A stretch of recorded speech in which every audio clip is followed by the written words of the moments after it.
Everyone should have the opportunity to wake up every day and do what they love. You already have your own unique perspective, your own unique voice. We're just here to help you on your journey of learning, discovery, and creation. My name is Nace. Welcome to Flern. Your creativity should never be limited by a tool or a piece of software.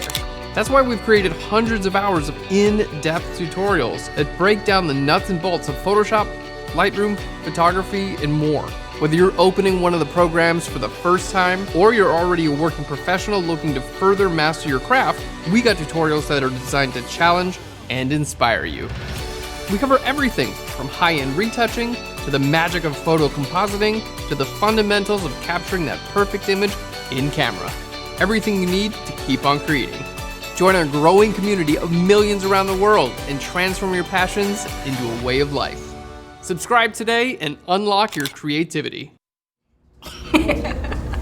Hello and welcome back. This wave does seem a little forced. Yes, it does. Right before we went live, I was like, let's do a wave in. Yeah, let's do a high Let's do 10. a double high 10. Yay. There we go. Hey there, welcome back to Flern Live. My name is Nace, and joining me in the studio is the wonderful Cherie. How are you today? Hi, I'm good.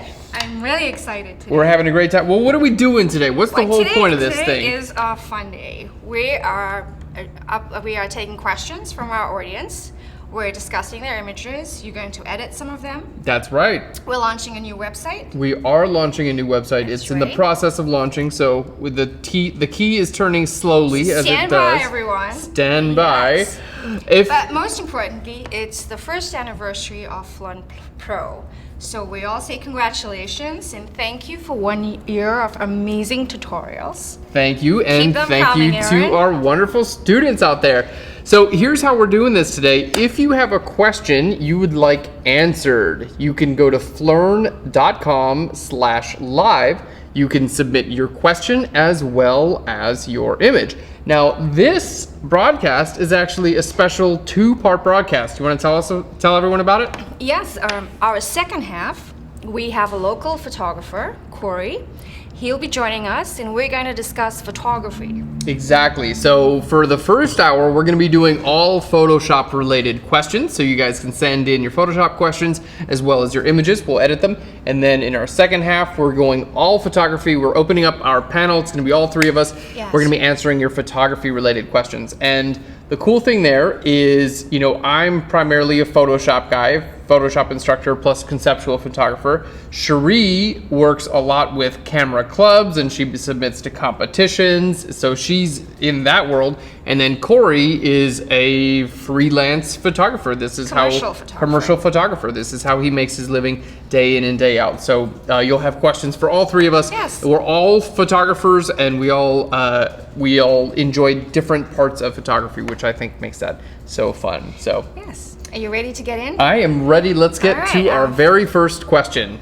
Our first question in this segment is from Wendy in Pennsylvania. Hey, Wendy. Hey. She says she doesn't understand why is it so hard to learn Photoshop. Is it really a hard program or is it just her? Okay, great question, Wendy. Well, I will say that if you were interested in learning Photoshop, you should check out Flern, which you probably already are checking out Flern if you're watching this. But Photoshop is a pretty complicated program. There are so many different things that you can do in Photoshop, and I think that makes it a bit overwhelming. Yes. It's as soon as you open up the program, there's buttons and options and tools everywhere, and it can be a little bit difficult to find your way around and find what you need to do. But I find like many things, you can most definitely start off with simple tasks in Photoshop. And just because all those extra features are there doesn't mean that you have to use all those in order to do a good job with your photos. It's like when you first get maybe a digital SLR or a professional level camera, there's so many options and features and buttons and dials to learn, it can be a little overwhelming. But really, with any camera, there are only a couple things that you need to know to take good pictures. You need to know about your aperture, you need to know about your shutter speed, and you need about your ISO. And if you know about those three things and how to control them on your camera, then you really don't need to use any other feature about your camera. Sure. In fact, I know some wonderful photographers who shoot in auto all the time. I know, and I'm like, how do you get those amazing pictures shooting in auto? And they're just like, well,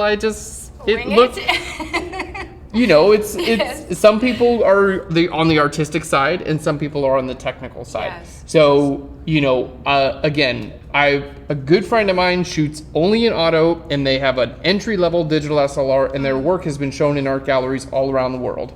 So, although programs like Photoshop and cameras may seem complicated, you can still get a lot of value over using just the simple functions. And again, that's why Flurn is around to help you learn Right. Photoshop. And to add on that, you have many tutorials where you include the image. Yes. And that's how I learned, was I took the image and followed your lesson step by step, rewound a few times, redid them because it didn't look like yours. Okay. And just the repetition of it made me more comfortable to try new tools. So it Good worked to know. for me. Yeah. Good to So, know. yes. Well, I'm so glad to hear it. Thank you, Cherie. Of course, of course. Great question. Thank you. So we say hello to Lain from Toronto. Lain from Toronto, what's up? He's asking, are there any tips on removing reflections on shiny surfaces, such as car paint, windows? He says even using polarizers in hard light, the reflections are not completely gone. So image 23? Image 23. Okay, Lain, well, let's go ahead and jump into Photoshop to answer your question. So here we have a really nice older model Porsche 911, and I'm assuming it's a 911. It is. Oh, Yeah, do I we had have one long time ago. Damn, girl. All right, so let's go ahead and work on reflections. Now, yeah, obviously reflections are one of those things that pretty difficult to control. You know, if you did want to control like this sort of reflections, you can always put up like large white cards or black cards to like basically have it reflect white or black. Now, here in Photoshop, we can most definitely take care of these reflections. And my suggestion is to use the brush tool, because a lot of these reflections, basically we just need to smooth out areas from light to dark or from one surface to another. And there are a lot of more advanced tools in Photoshop, but oftentimes when it comes to something like this, the brush tool is gonna be your best bet. So let's go ahead and create a new layer here. I'm gonna use my brush tool, so let's hit B for the brush tool and kind of just take a little bit of sampling around my image. So we see, you know, here's our highlight color. This is kind of like our mid-tone color. This is like our shadow color here. So I'm gonna basically try to recreate this area here using these colors. Okay, so I'm gonna, again, start kind of like with cues from the image. Now I'm gonna use a fairly large brush, and I'm not worried about overpainting. Like if I paint over top of, you know, the wheel well or something like that, I'm not really that concerned about it, to be honest, because we can always use a layer mask to get rid of that sort of thing. Now, is this 100% true to life? You know, the reality of the car? You know, maybe not. Honestly, it's going to depend on you with the brush tool.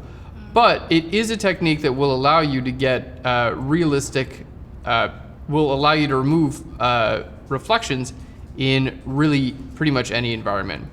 I would say that, you know, probably the best way to do this would be to use different cards, like light cards and dark cards, to reflect either light or dark in the actual photograph.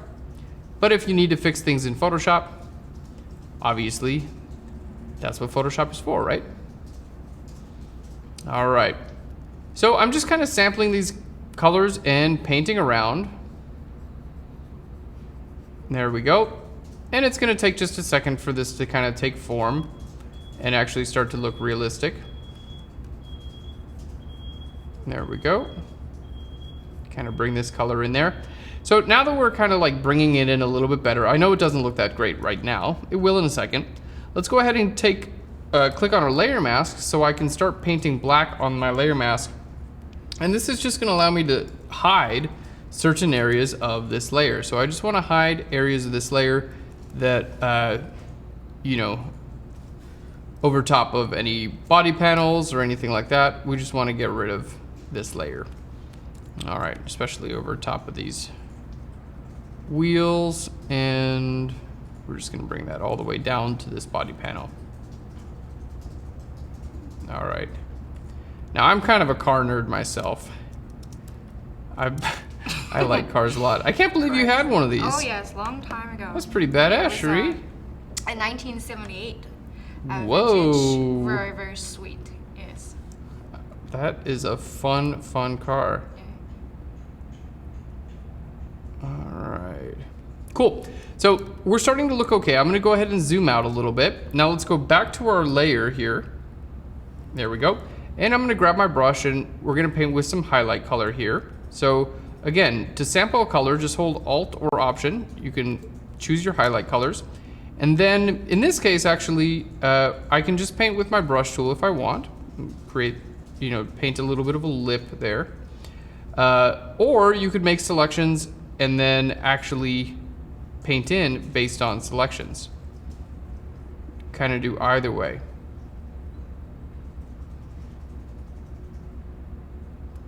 There we go. And we'll sample this little darker color here. All right.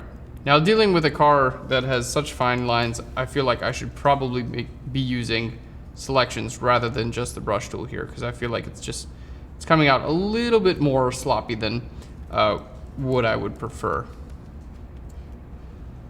All right. Do you feel that paint needs some gloss or sort of some shine on that painted area? Over here? Yeah. So, yeah, that's the interesting thing. Let's just turn this off and on. That definitely needs to get darker up there. That's the interesting thing is, a lot of the quote unquote problem that, we're talking about is reflecting shinier areas. A lot of the problem is you see the gloss in the paint when it's reflecting things, right? Yes. Like when it's reflecting, like here, you don't really see the gloss in the paint because it's not actually reflecting any, it's not reflecting anything. Right. And the question was about removing reflections. So I'm like, well, do we just get rid of them completely? There we go. Let me go ahead and use the pen tool to make a pen path right around here. And I'm going to use this pen path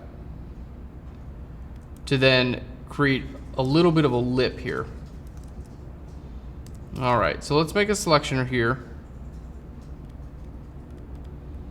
All right, make our selection, feather it just a little bit, and then I'm going to create a new layer, and let's paint with our highlight color.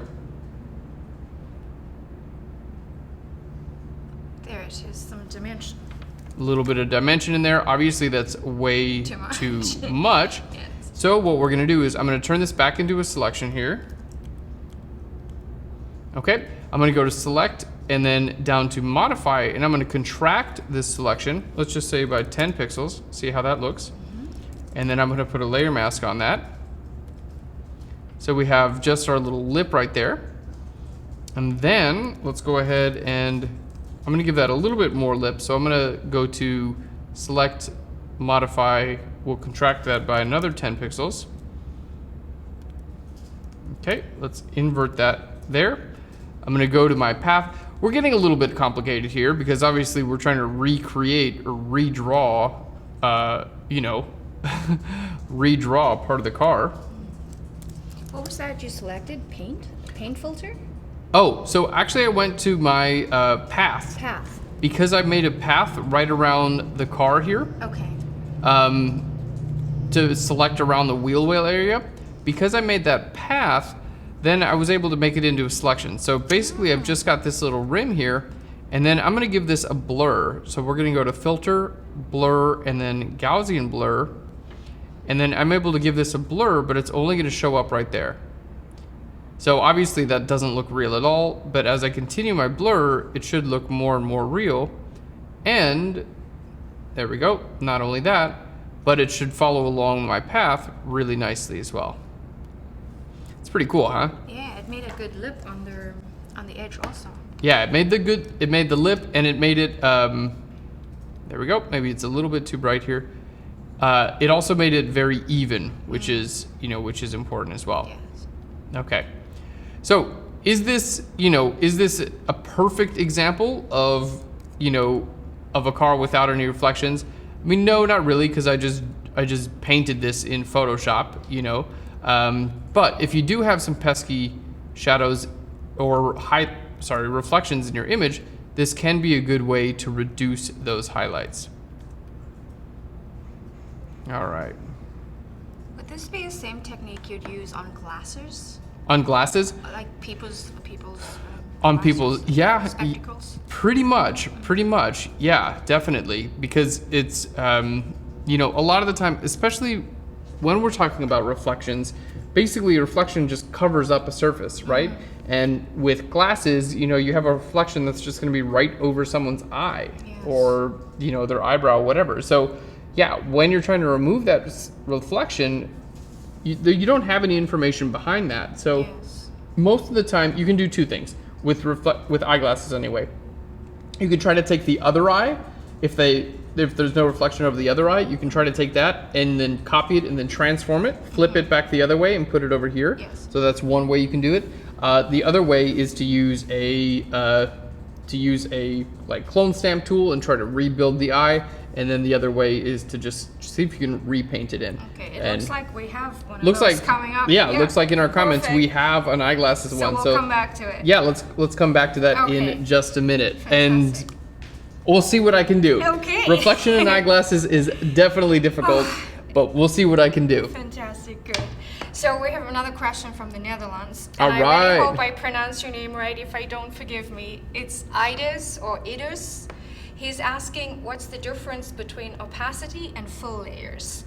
And what is the best example of each? Okay, that is a great question. So the big difference between opacity and fill when it comes to your layers has to do with the content of the layers. So opacity will change the visibility of the entire layer no matter what's on it. Fill will change the opacity of what's on the layer, but if you're using a layer style, fill will not change the opacity of the layer style. Okay. So I'll go ahead and show you guys. We'll just use this same exact example here. We'll just get back to this image of a car here. Let's just hit, you know what? Actually, I'm just gonna go, there we go. I'm gonna go to see if I can just pull a Porsche logo. There we go. Grab Love that this. logo. All right, let's go ahead and copy that. And I'm gonna just create a new layer and we're just gonna paste this in. It's a little bit small, but that's okay.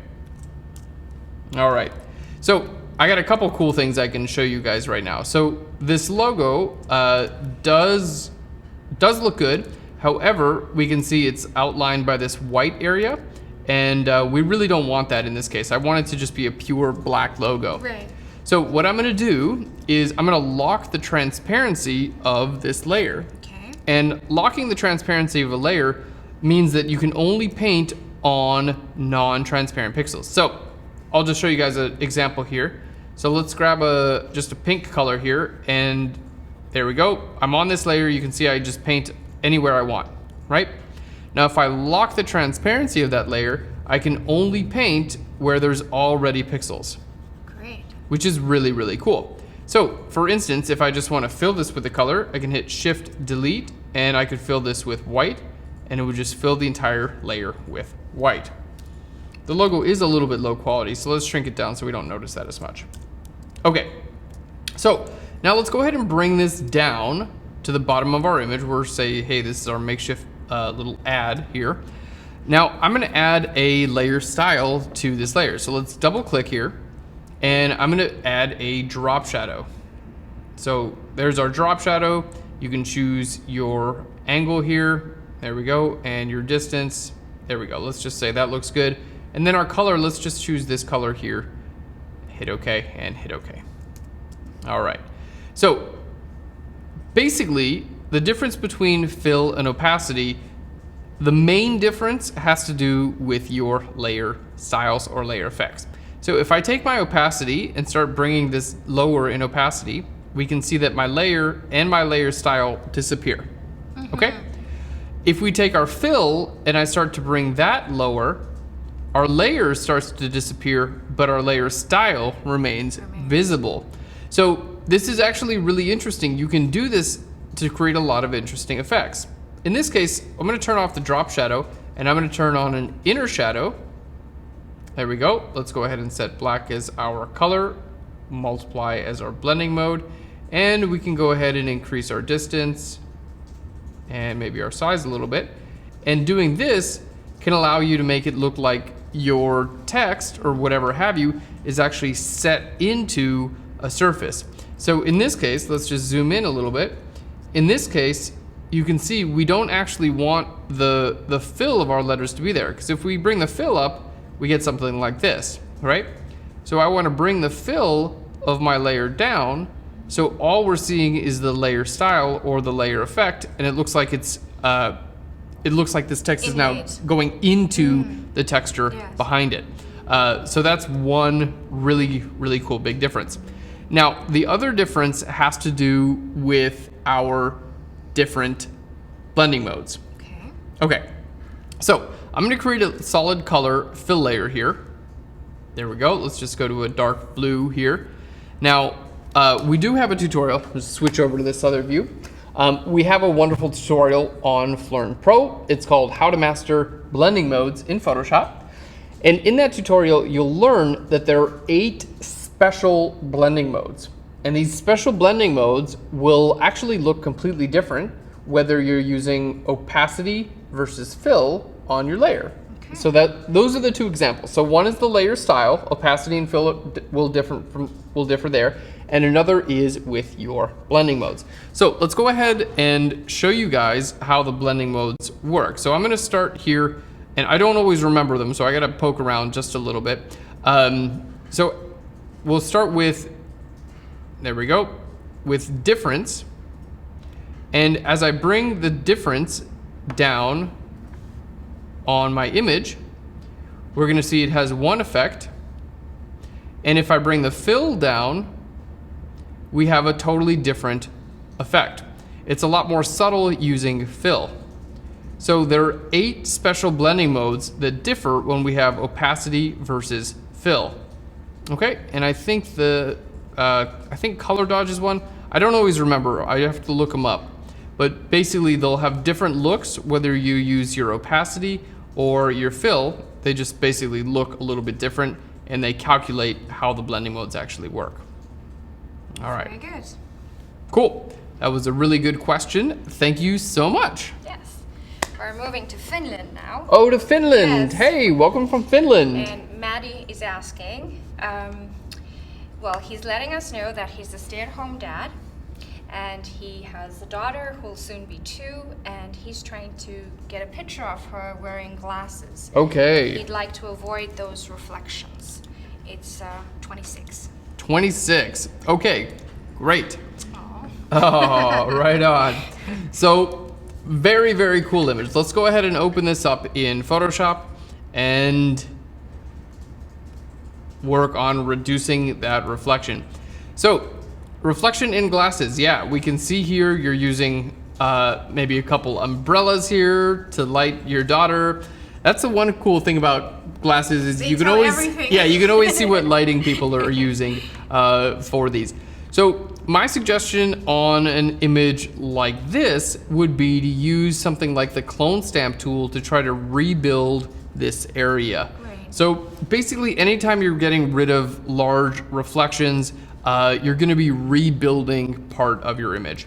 So let's go ahead and grab our clone stamp tool. I'm going to hit S for our clone stamp tool. And I'm going to sample up here. So hold Alt or Option to sample. Now you want to make sure that your sample is set to current and below. So it's going to sample my current layer and everything underneath it. So I'm going to go ahead and sample here, hold Alt or Option, and then paint right over here. But I'm on a new layer. So although it doesn't look like it's in the right place right now, being on a new layer, I can use my move tool. So hit V for the move tool, and I can simply move this around. I can lower my opacity, and I can right click and go to warp, because that doesn't look very natural, right? So we can actually warp this to change the shape of it and have it be a little bit more believable that would be the side of her head. So let's hit enter there. I'm going to bring my opacity back up to 100%. There we go. And what we're going to do now, let's go ahead and do a little bit more clone stamping here. There we go. A little bit more clone stamping. Now I'm going to hold Alt or Option and click on my layer mask icon. And I'm going to paint white on my layer mask just right over top of here. So basically the first thing I did, let me just use my pen tool to make this selection a little bit more accurate here. The first thing I did is I clone stamped areas from one image to another to kind of like fill that in. And now we're making a selection here. Let me just edit this just a little bit here. We're making a selection, and I'm going to use this to define where this layer is going to be visible.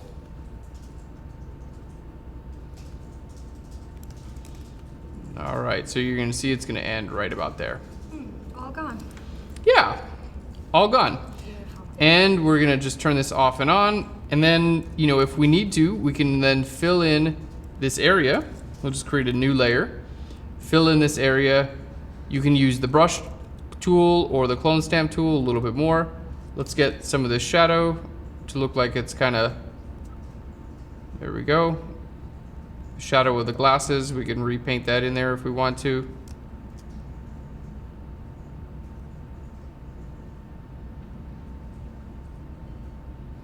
Very nice.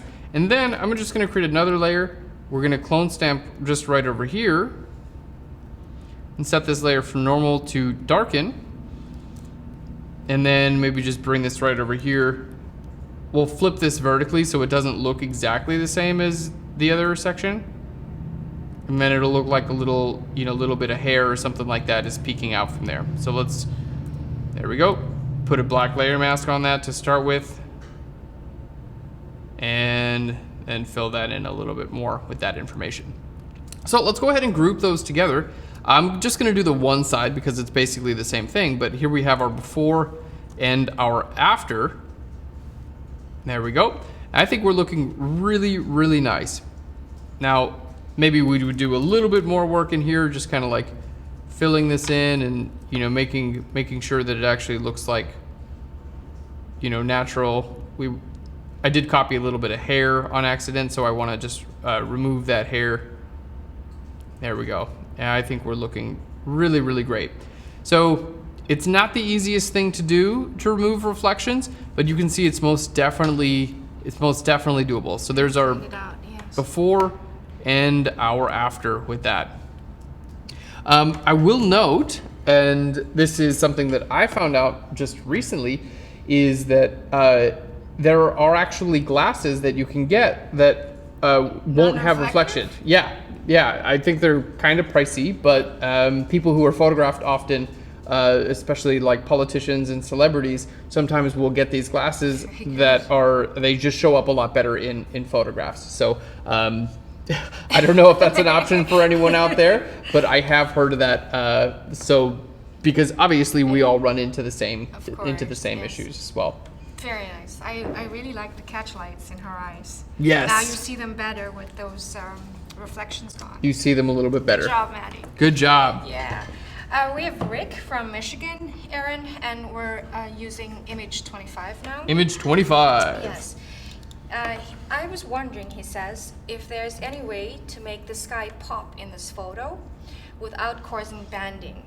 Every attempt I've made has caused banding in the sky and it looks terrible. The sky that day was a beautiful blue color, but he can't get this look. You can't get that look. Okay, I've run into this a million times. Yeah, ND filters.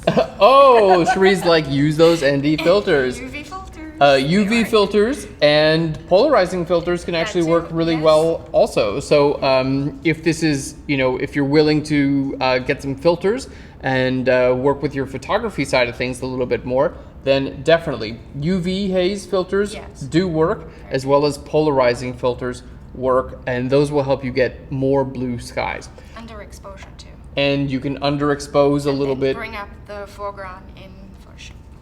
Look at that. What am I doing here? You taught me that. So if you just have a photo where you didn't do all that stuff, no big deal. You can actually recover that information in Lightroom or Photoshop as well. So I'm going to show you how to do this in Adobe Camera Raw. Okay. And it's basically the same exact technique that you would use if you were in Lightroom. Okay. So let's jump here into Photoshop. And basically the first thing I want to do here, I've got the image open up in Photoshop. The first thing I want to do is I want to take my highlights and I just want to bring them down just a little bit, okay? Because they're just a little bit too bright. So I want to bring them down, and that's going to bring a little bit more of that blue color into our sky. Now, that did a pretty good job, but I want to take this one step further. So what I'm going to do is grab my adjustment brush. Let's go ahead and choose a large brush here, and I'm going to start painting over my background. And it's okay if this goes over your foreground just a little bit, because I'm going to be targeting the highlights again. And in this case, the foreground, the clock anyway, is a bit darker than my background. So I'm okay if they overlap just a little bit. There we go. So let's go ahead and paint white, or paint visible rather, in this area. Now with this adjustment brush, the cool thing is this is only going to affect the area that I'm painting, and you can actually stack these effects on top of one another. So although I was able to bring my brightness down on my image as a whole, I'm able to take this one step further by using my adjustment brush. Okay, so let's go ahead and turn off my mask. I'm going to turn off my overlay, and now we're going to do the same thing. I'm going to take my highlights and we're just going to drag them down again. So you can see going down again, now we have a little bit more information. Now, the next thing that I'm going to do is bring up our saturation, and that's just going to give us a little bit more blue in the sky. Okay, so we'll bring it right to about there, and I think we're starting to look pretty good. Now, we've already done an adjustment brush, and we've adjusted our saturation, but we don't have to stop there. Honestly, you can just create a new adjustment brush, and you can simply do this again. So this time I'm going to focus here towards the bottom area. There we go, because that was just a little bit lighter. And again, I'm doing this in Adobe Camera Raw here in Photoshop. You can also do this in Lightroom. You have access to all these exact same tools in Lightroom as well. There we are. All right, we'll just make our brush a little bit smaller. And again, because I'm going to be focusing on my highlights, I really don't have to make a perfect layer mask here, because these are like kind of shadow areas. Okay, so let's do this again. We'll take the highlights, we'll just drag those down again. Perfect. And we'll bring our saturation up. You know what, in this case, I'm going to take my color temperature and just pull this from the right to the left, and that's just going to make it a little bit more blue in that area also. All right, let's just do erase. I'm going to choose a large eraser brush to like feather that in.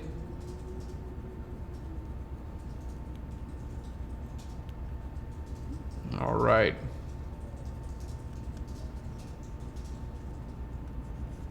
There we go.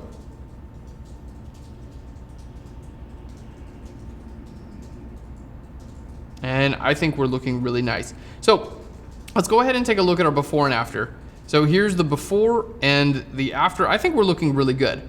Now, if it's like a little bit too much, you can always go back in here and change your settings. So this is non-destructive. So I can click on this overlay brush, and maybe I brought my saturation up a little bit too much. So we can bring it down just a little bit and get a little bit more of a realistic result. Okay, I can click back down here and I can work on my highlights and my shadows just a little bit as well, and my color temperature. So now we have a little bit more better result. And we don't have any banding. Because we're working with our raw image, this is working with the original 16 bits of information per color channel. So anytime you're working in either Lightroom or Adobe Camera Raw, you have much less of a chance of getting any kind of banding, because banding results when you have a restriction of light or color information. So as long as you're working with your 16-bit raw image in Lightroom or Adobe Camera Raw, there's a good chance you're gonna have less banding in your photograph, even if you edit it a little bit further, like we did in this video. Good. All right. Good information. I feel like that was a tutorial. Quick one. That was great. So I got a question from Steve. Okay. Hey, Steve. Beaverton, Colorado. Cool. What is the purpose and proper use of a vector mask? Of a vector mask. Okay, great question. So a vector mask is very similar to a layer mask. So I'll start up by talking about a layer mask for any of you who have not used a layer mask. A layer mask is used to hide or show certain parts of your layer, and you can do so by painting on your layer with your brush tool. You can use your gradient tool. You can use all kinds of tools. Basically, if it's white on your layer mask, it's going to be visible. If it's black, it's going to be invisible. So no matter how you get that on your layer mask, you can paint white or black in many different ways. That's what's going to control the visibility of your layer. So that's a layer mask. Now, a vector mask basically does the same thing. It controls the visibility of your layer, but instead of using your brush tool, for instance, you would use a tool that uses vectors to define where it is visible and invisible. And a vector-based tool is a mathematical tool, okay? So the brush tool, that's just painting with pixels, so that's not gonna work. So the pen tool creates pen paths, which are technically vectors. So what's a vector? Let's just start off with that. A vector is basically any shape that's defined mathematically. So a font is a vector, like on the internet fonts, right? On working in Photoshop, any fonts that you make. The reason you know it's a vector is because you can make fonts as large as you want and they never lose quality, right? Like they don't ever get like blurred edges or anything like that. And that's because the shapes are actually mathematically based. They're based on like a bunch of different curves. So a vector image can get larger or smaller at any time and it won't lose quality. So programs like Adobe Illustrator, which you may have heard of, those are vector-based programs. The point in design, yeah, the point of those programs is to create vectors, okay? And these vectors can they can scale infinitely larger and smaller, and they don't lose any quality. So to create a vector mask in Photoshop, let's jump in. There we go. I'm just gonna hit cancel on this image real quick.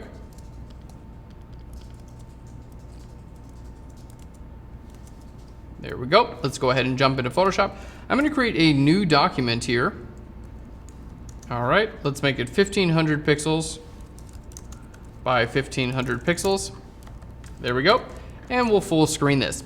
So with this document, I'm gonna go ahead and create a new layer, and I'm gonna hit Shift Delete, and we're just gonna fill this with, let's go to Edit and down to Fill. All right. Looks like my computer is thinking really hard about whatever it's doing right now. It's not the only one here. It's not the only one? Thinking so hard, I mean. Am I thinking really? Maximum overload. Yes. Cannot compute anything. Oh, I did. You sing too. Wow. Yeah. Should I play some music? You should play some music. I did actually order another computer over the break. Yes, you mentioned that this afternoon. Because this one has been freezing on me, and that's pretty annoying. Okay, let's create a new layer. I'm gonna go ahead and fill this with black. There we go. And now I'm gonna use my pen tool. So let's hit P for the pen tool, and I'm gonna create a pen path. Okay, no particular shape here. There we go. Now I'm gonna right click here on this pen path, and I'm gonna go down to create a vector mask. So creating a vector mask basically allows me to have this shape define the visibility of my layer. Now the cool thing about using a vector mask is I can change this shape at any time. because pen paths are infinitely editable. So I can change where my pen path goes, and it changes the visibility of my layer. Now, obviously this is just a layer with black on it, but you could put anything you wanted on this layer and then use a vector like a pen path. You can even use the shape tool because that creates vectors. All those things can be used to create vector masks that can be changed at any time, just like you see. So rather than, let's just show you guys what a regular layer mask would be. So we'll create a new layer, fill that with black. Okay, a regular layer mask looks like this. Okay, and you can just use your brush tool to paint, you know, invisible on it if you want. There we go. There we go. So let's just paint invisible.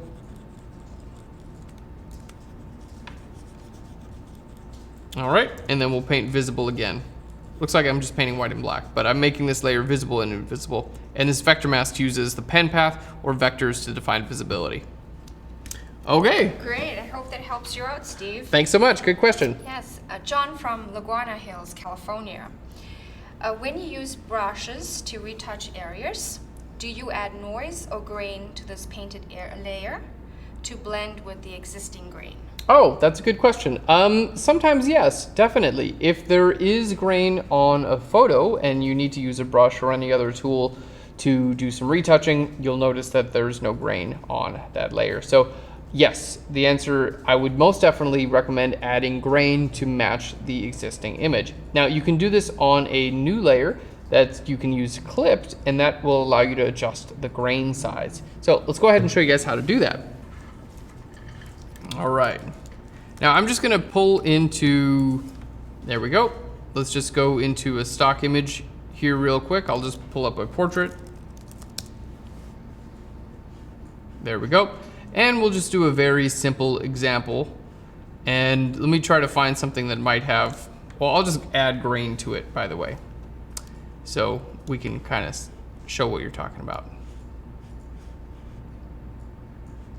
There we go. And let's pull this into Photoshop. So to start off with, we're just gonna add some grain into this image because it needs a little bit more. So I'm gonna create a new layer, okay? I'm gonna hit Shift Delete, and we're gonna fill this with 50% gray. I'm gonna go to Filter, we're gonna go to Noise, and we'll go to Add Noise. Okay, let's give it like 10% noise. And I'm gonna change this layer from normal to soft light. All right, so now I just added some noise, but let's just say that this is how your image was when you first got it. Okay, now if you did decide you wanted to retouch using the brush tool, you can do so by using your brush. I recommend a soft edge brush and using a relatively low flow, around 20%. So let's just say I'm gonna hold Alt or Option to sample from this image. There we go. So I'm just sampling colors and I'm painting right over top of our subject just with the brush tool here. There we go. And this is my method of retouching. Now, for those of you watching and wondering about retouching, this is not the only method of retouching. There are many, many different ways to retouch. We have wonderful retouching tutorials on Flearn.com. But if you do like this method of retouching, you will need to get skin texture back over top of it. All right. There we go. Let's just make a little bit larger brush.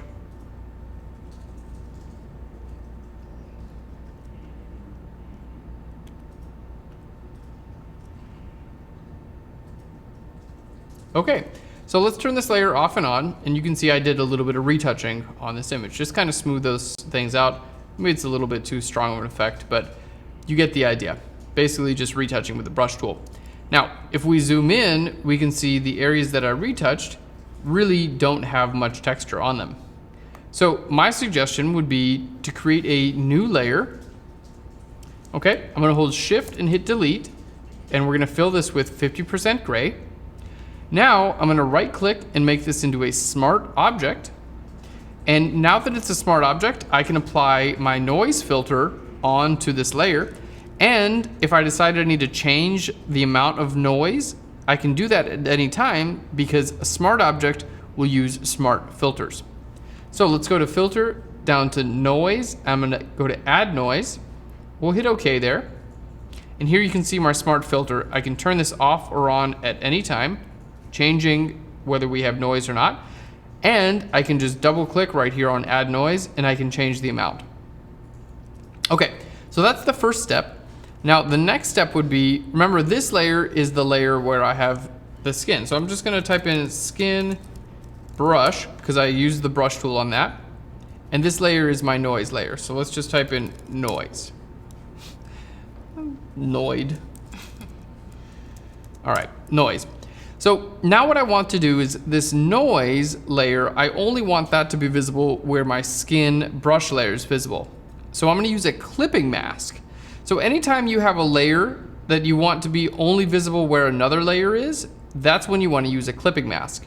So I'm gonna right click here. We're gonna go to create clipping mask, and you're gonna see all of a sudden this noise is now only visible where I paint on this layer. In fact, if I just decide to paint in other places, you're gonna see this noise is only gonna show up wherever I paint on this layer also.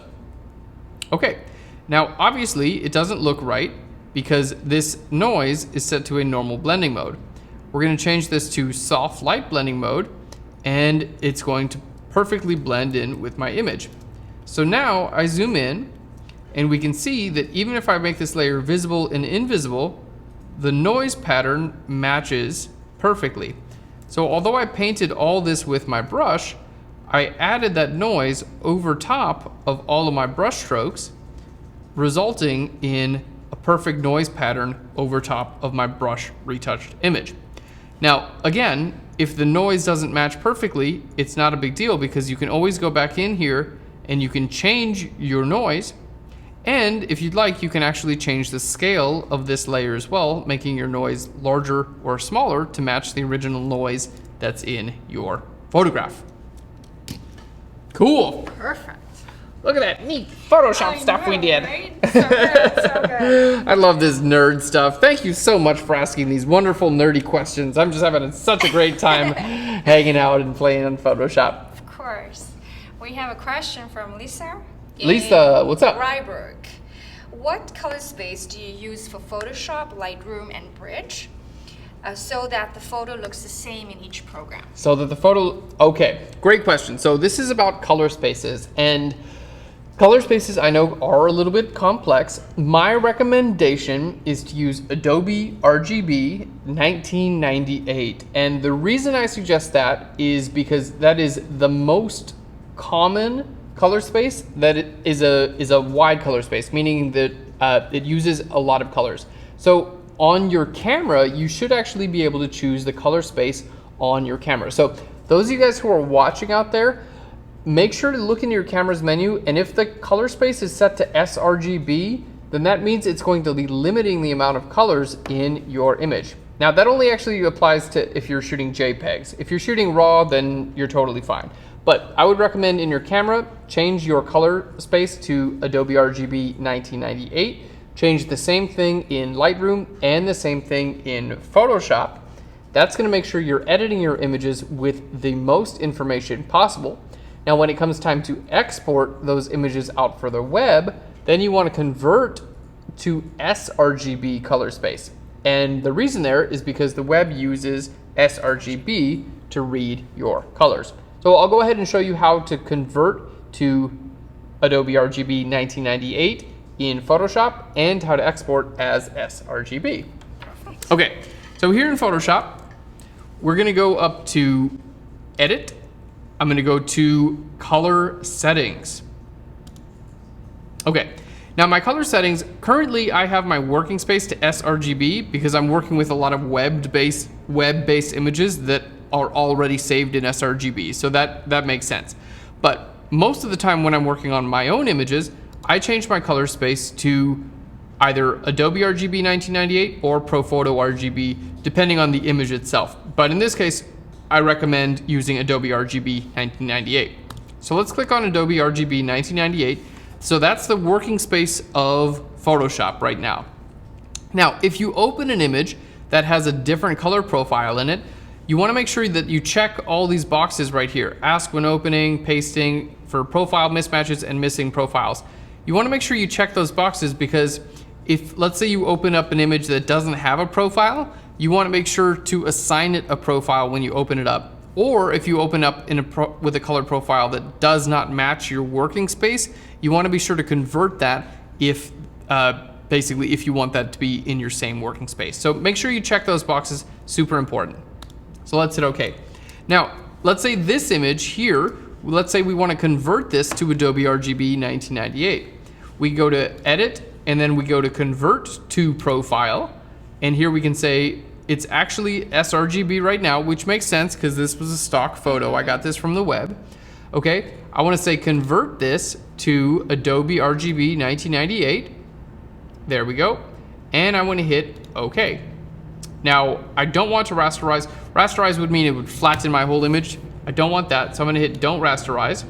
And now we've converted my image to Adobe RGB 1998. So this color space is larger than sRGB, and that's why I recommend working in this color space. Okay, so now we know what to work in. Adobe RGB 1998 is my recommendation. You can change your settings in Lightroom, Photoshop, and on your camera. Now, when it comes time to export for the web, I recommend doing that in sRGB. So to export to the web, we're going to go to File, down to Export, and over to Save for Web. And in this Save for Web dialog, let's just make sure we change this to a JPEG. In this Save for Web dialog, we have an option here that says Convert to sRGB. So it knows you're going to put this on the web. Web browsers use sRGB to read the colors in your image, so the convert to sRGB is super important. And then my suggestion, let's just change our width here to 800. My suggestion is to click on this preview button, and that will actually show you what your image is going to look on the web. So you have a really, really clear idea of what your image is actually going to look like on the internet, even before you save it in Photoshop. And then from here, just hit save and you're good to go. May I ask two very, very quick questions? Yes, you may. First is this a good way to have your pictures printed in the sRGB 1998 format? Say you want to... If you want to print your pictures. Yeah. Okay, that's a really good question. So that really depends on your printers. Some printers use larger color spaces to print. Some printers use smaller color spaces to print. My general suggestion is when you're sending your image off to print, you want to use the most amount of colors available. So my suggestion is to save those images in Adobe RGB 1998. Now, if you own your own printer, I would definitely look at the documentation and see what printers, see what your particular printer works with. Or if you're going to be sending these off to a lab, I would highly recommend checking out their FAQ or contacting customer service and asking them, because large printing companies, they know exactly what's going to make their printers work the best. And oftentimes on their website, they'll have pretty specific information to say like, okay, we want you to save it in exactly this, this, this, and this. Right. And especially if there's fonts or some other vector graphics. Exactly, okay. Exactly. And sometimes printers, I'm talking about like printing companies. Right. Sometimes they can actually send you the printer profiles that they use. Yes. And then you can use those in Photoshop to make sure that your images are going to turn out perfect when you send them to those printers. Okay, perfect. And this is just a yes or no question. Okay. When you rasterize, is it destructive? Yes. Okay, thank you. You're welcome. Yeah. Rasterizing basically takes all of your layers and smooshes them into one. Yeah. Okay. So that is destructive. Okay. Yeah, that is destructive. I don't recommend doing that. Okay, perfect. So, good question. We have a question from Ahmed in Jordan. Oh, in Jordan. What's up? Hey, welcome to Chicago. Yeah. He's so lucky he's near the lost city of Petra. You are lucky you're near I would love to go there. You went there. I did. She's been everywhere. Yes, I'm a lucky girl. So he's asking about colors with his composition. He says he gets really frustrated and then he leaves it, or he either converts it to black and white. Do you have any tips to make colors more realistic in composites? And he'd like to know your 3 key tips. Okay, great question. So this is pertaining to composite photos. And For those of you who don't work with composite, a composite photo is basically 2 or more different photos that you put together in one to make it look realistic. And we see this a lot with special effects, like in movies, whenever they shoot on a green screen and they replace the background, that's all compositing. So we do this in photography as well, and we actually have a bunch of tutorials. You're mastering that in your style of photography. That's kind of like something that I've spent a long time working with. I love compositing because you can really do anything. You can take a picture of me and you here and make it look like we're in a totally different environment. We could be at the lost city of Petra. We could be at Petra right now. And color is very complex. I mean, there are hundreds of millions of colors. Yes. So yes, it's very difficult. So here's my tips when it comes to color. Okay. When you're compositing different photos together, my first tip is actually to composite your image in black and white. And here's the reason why. So color is made up of 3 different values. You have your light values, okay? So that's just black and white, right? How light is it, how dark is it? Then you have your hue, that's the difference between red and green and blue. And then you have your saturation. And the saturation is how much of that color do you have present. So when you're compositing, I recommend taking steps to break down each of those different parts of color and build your composite with those different parts of color broken down.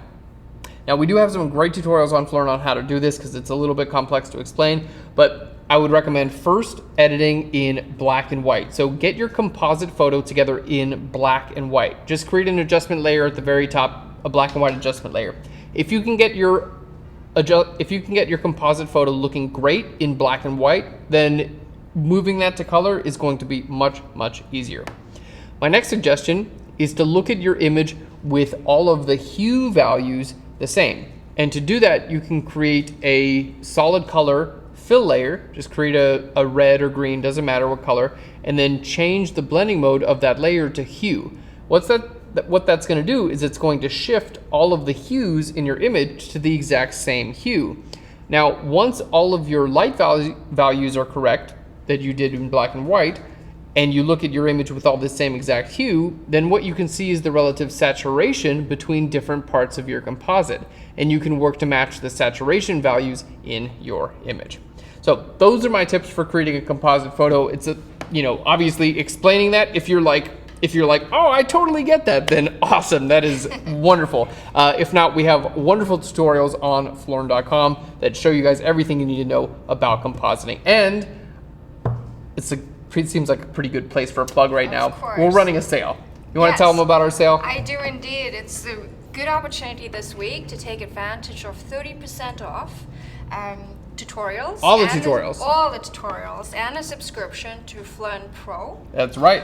And it's available to you 24 hours, 7 days a week. You can even download the videos and learn. Unlimited streaming. I mean to say. You can Flearn your way in. So if you're interested in compositing, we're here to help out. Yes. We're here to help out. So now we're going to take a few minutes as a last question from Ahmed in Jordan while we set up for Corey to join us. Exactly. Yes, and encourage everyone to send us their questions about photography, and we'll do our best to answer them. Perfect. Yep, so we're just going to take a couple of minute break. We're going to switch it up. We're going to get our panel going of photographers, and from here until 6 p.m. Central Standard Time, we're going to be answering your questions on photography. Yay. All right. Don't go too far. Yeah, don't go anywhere. We'll be back in like literally 2 minutes. Yes. All right. Let's do it. Let's do it. All right.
hanging out with my good friend Corey DeWald. Corey, how you doing? Fantastic, thank you. We have Shri Jetha joining us from Canada, and you may know me already. My name is Aaron Nace, and we're switching things up. We're doing a little bit, we're gonna be doing a photography panel now. So we've been doing Photoshop questions all week long. Now we're switching things up and doing photography questions. So if you have a question for any of us, please submit it on phlearn.com/live. So a little bit of a background. Shri, why don't you tell everyone just like 2 sentences, your background with photography and what you're into now. Okay, well, I started about 5 years ago, a career change for me. And I am mainly focused on travel photography and candid photography. I love street photography, just catching that moment. I try to maintain telling a story in each of my pictures.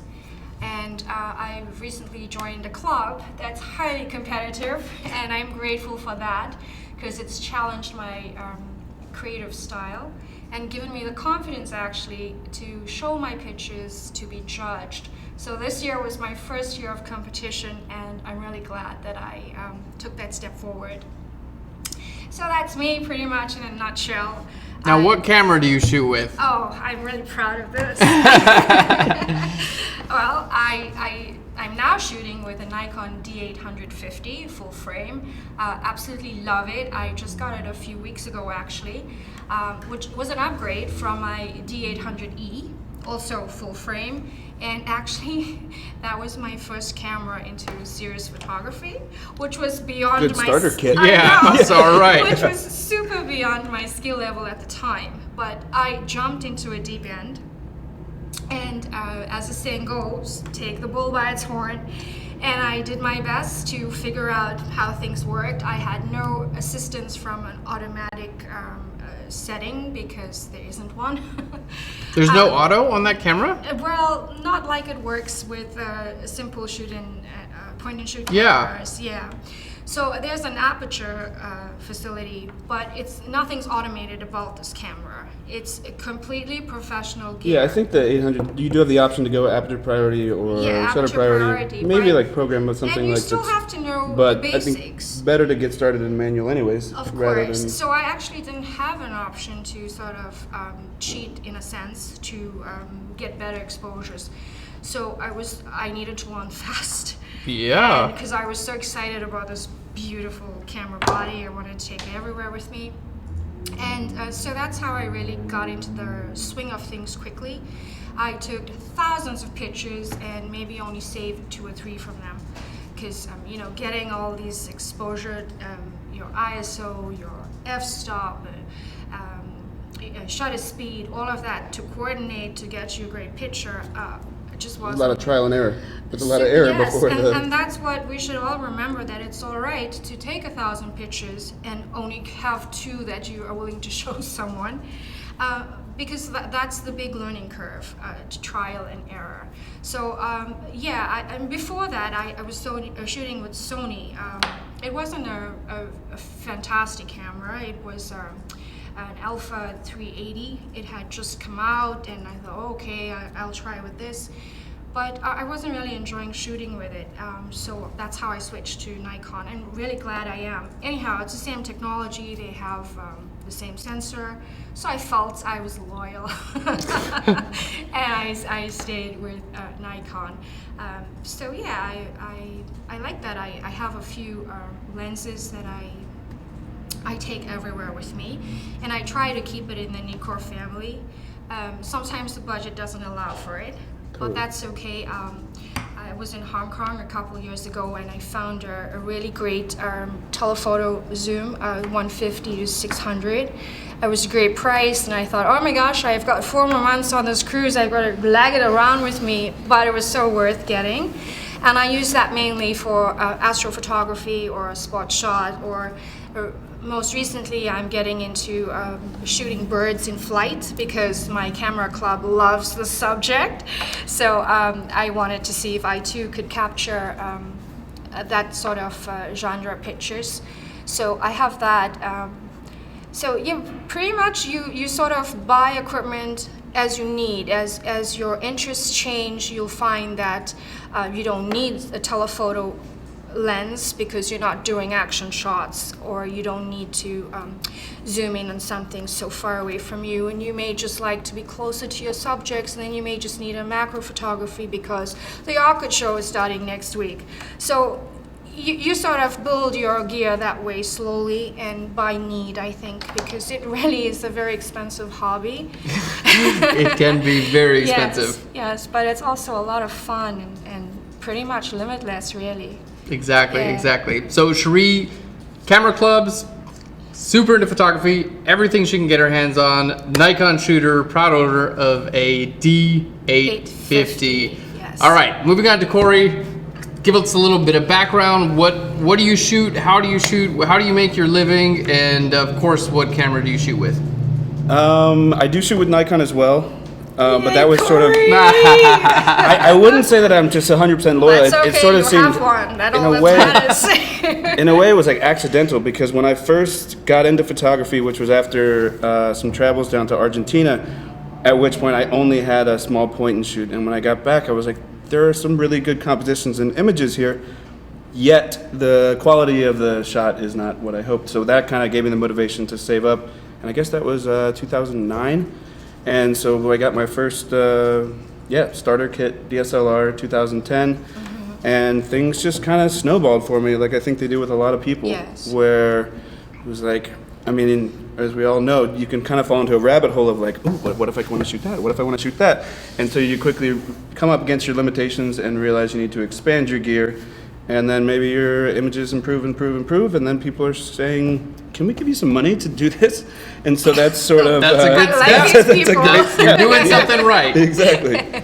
So then for me, I was working day jobs for a long time as well. Not day job that I was particularly fond of.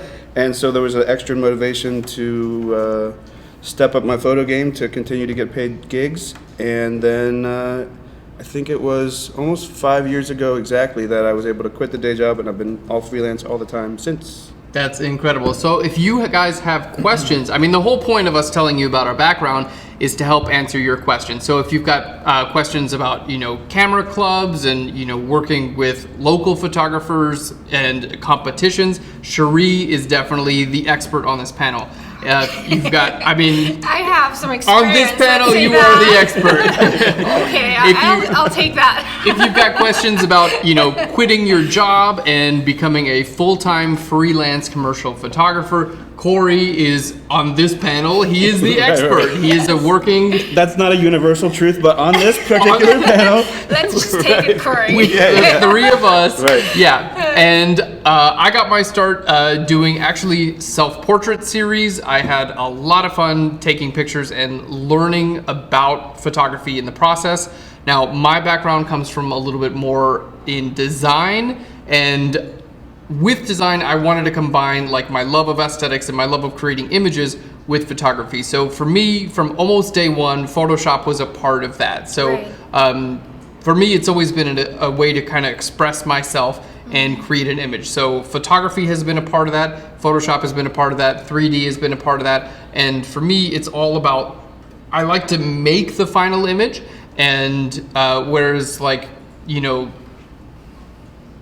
we're doing a little bit different stuff. Like Cherie, you like the more photojournalistic approach. Exactly. You like to capture what's That going moment, on. yes. You like to capture really well what's going on. Yes. I like to make it. Like, Yeah, you're a painter with the camera in a way where the concept is born in your mind and you're saying, let's create that. Let's create that. Let's create that. Yeah. I don't have time to set up lights and test equipment. I just have to jump in there. Yeah, you want to capture what's going on. Yeah. So that's how I got my start. I have been shooting with Canon for many years. My first actually started with an Olympus camera. I loved it. I moved to a Canon 5D Mark II. From there, Canon 5D Mark III. Started Flern. Now we have a bunch of cameras. Yes. But recently, I've actually been shooting with my Fujifilm X100F, and I absolutely love it. So we've got a couple Nikon people on this panel, some Canon, and some Fuji. So Very good. we are ready for your questions. So if you have any questions for any of us, please let us know. Go to flern.com/live. You can submit your questions, and for the next hour, we're going just photography talk. Very good. We have a question. We do have a question. From Samuel in the Netherlands. Samuel, what's up? He's asking us what our favorite lens is, and what would you recommend for him to get because he's just starting photography. Just starting out. So what's your favorite lens? Just starting out. Start with. Oh yeah, go ahead. Okay. Well, I think if you're starting out, I would suggest a prime lens. That would force you to move around because you cannot really adjust the zoom on that. It's prime, it's locked. Yeah, what does a prime lens mean? Exactly that. You cannot zoom in or out. It's locked at the focal point. So a great one I may suggest is a 50mm, which is quite a versatile lens. Really good for portraiture or shallow depth of field. You get that beautiful bokeh, which I love so much. I think they're about $100 on there for that's always my recommendation for I'm just getting started. Yeah. You can't go buying a $2,500 lens if you're still seeing if you enjoy it. They're fairly inexpensive, and you don't have to buy a brand new lens because you're only starting out. Later on, you can upgrade, and now there's a really great one. I think it's a 1.4 f-stop on the 50mm, which is great. The advantage of a prime lens is because you're not zooming in or zooming out to get that picture, you are forced to take a step forward or to move a little bit to the side because you want to get that whole landscape, or you want to come in closer because you want to focus on that bee sucking that pollen from that beautiful flower, but you cannot zoom in there, so you're going to walk forward. But be careful. Bees do sting. But let's make it a butterfly and be safe. So it forces you to move, so you get different viewpoints. You capture from different angles, and then you see what works best for you. Don't forget to squat, to lie on the ground, to stand on a chair, and get all sorts of directional pictures. It adds to the beauty of what you're shooting, I feel. So yeah, my recommendation will be a prime lens. Prime lens. How about you, Corey? I was going to say the same, but since that's already covered, I would say my sort of workhorse lens for a lot of the different work I do, which in some cases is live music, or it's fashion, or it's food. The lens that I definitely always keep in the bag is the 24-70 2.8. Yes. Which it's the most versatile. At that 14-24, everything can get distorted. 70-200, if you're in a too small a space, it's definitely not going to work for you. So I would say my most used lens is the 24-70 2.8. Yeah, and I don't know about the Nikon 24-70. I've heard great things, but the Canon 24-70 anyway is just like, it's beautiful. It's tack sharp at 2.8 from 24-70. There's very little distortion. Yes. It is a really, really nice lens. Yeah, I completely agree. I moved on from my 50 that I started with. I moved to a 28-300, and this has become my very favorite lens even now because it has a mid telephoto reach. And I use it pretty much all the time. It's locked on my 28-300. 28-300. Wow, who makes that? Nikon. Nikon makes that? Of course. I didn't actually. I didn't know that lens existed. I regret not and that probably makes your camera camera bag a lot lighter because you're not carrying. 28-300, and it's great for travel. So let me ask, because that's not a 2.8 lens. There's no way. Google it. It's a 2.8? Yes. All the way through? I would have assumed a 5.6 to some, or maybe 2.8 millimeters. Right, 28 millimeters. Wow. Sorry, but what I mean is, what are the aperture ranges on that lens? Right, that was going to be my question. Let's Google it. All right. Yeah. My guess is it's a 4.0 to 5.6. I think it may be a 5.6. But it's pretty versatile because yeah, that's interesting. You can really get in from a distance, a decent amount of distance. 3.5 to 5.6. Better than I thought. Yeah, See? not too shabby. Not too bad. It's my everyday lens. And I gotta say, with modern cameras, their ISO performance is so good that 3.5 is totally fine. I just spit a little bit on you. I apologize. It's raining in the studio. What's happening? The ISO performance on modern cameras is so good that even if it's pretty dark outside, 3.5 is totally fine. I'll show it to you tonight. I would love to see it, and I want to hang out and I want to work with your camera. I haven't used a Please, D850 you're very ever. welcome. So my lens of choice, if I had one lens, I actually prefer shooting a little bit wider. I also agree that a prime lens is kind of my go-to. Yes. I think if I was more of a working professional, I would say the 24-70 would be my go-to. being on the more like, you know, either capturing everyday moments or the more art side, I would say a 35-1.4 would actually be my go-to, because I do like things a little bit wider. I actually like getting kind of close to people and seeing that perspective distortion. I know it doesn't make people look their best, but I like it. I like getting in people's faces when I'm, you know, not in like an aggressive way, but I love looking at pictures that are just really, really close to people. So for me, I think it would be the 35-1.4. Every time I put that lens on my camera, I'm just like, oh, I love this thing.